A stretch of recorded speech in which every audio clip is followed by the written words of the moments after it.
भारतीय सेना के फौजी दादा अपनी पत्नी के साथ अपने पुराने गांव घूमने आए थे। कई साल बाद गांव की मिट्टी को महसूस करके उनके चेहरे पर सुकून था। फौजी दादा अपनी पत्नी का हाथ पकड़कर उसे गांव के खेतों की तरफ ले गए। खेतों में पहुंचते ही चारों तरफ रंग बिरंगी सब्जियां और फलों से लदे पेड़ देखकर दोनों खुश हो गए। फौजी दादा अपनी पत्नी को खेत के अंदर ले गए। वहां उन्होंने एक पेड़ से एक विशाल आम तोड़ा। एक आम उन्होंने अपनी पत्नी को दिया और दूसरा खुद खाने लगे। तभी अचानक गांव के कुछ लोग घबराए हुए दौड़ते हुए आए और चिल्लाने लगे, दादा, गांव में एक बहुत बड़ा और खतरनाक टाइगर घुस आया है, खुलेआम घूम रहा है।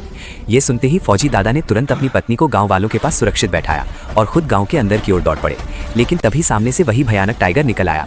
टाइगर को देखते ही फौजी दादा की पत्नी और सारे गांव वाले डर से कांप उठे। फौजी दादा ने सबको पीछे हटाया और खुद मजबूती से टाइगर के सामने खड़े हो गए। टाइगर ने दहाड़ मारी और फौजी दादा पर झपटने की कोशिश की। फौजी दादा ने पूरी ताकत लगाकर टाइगर के पंजों को पकड़ लिया और उससे भिड़ गए। लेकिन अचानक टाइगर उछल पड़ा और फौजी दादा के चेहरे पर अपने तेज पंजे मार दिए। फौजी दादा बुरी तरह घायल होकर जमीन पर गिर पड़े और बेहोश हो गए। अब टाइगर गांव वालों की तरफ बढ़ने लगा। तभी फौजी दादा की पत्नी हिम्मत जुटाकर दौड़ते हुए उनके पास पहुंची और उन्हें उठाने लगी।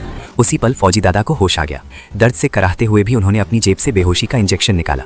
फौजी दादा उठे, पूरी ताकत लगाकर टाइगर की तरफ दौड़े और उसे इंजेक्शन लगा दिया।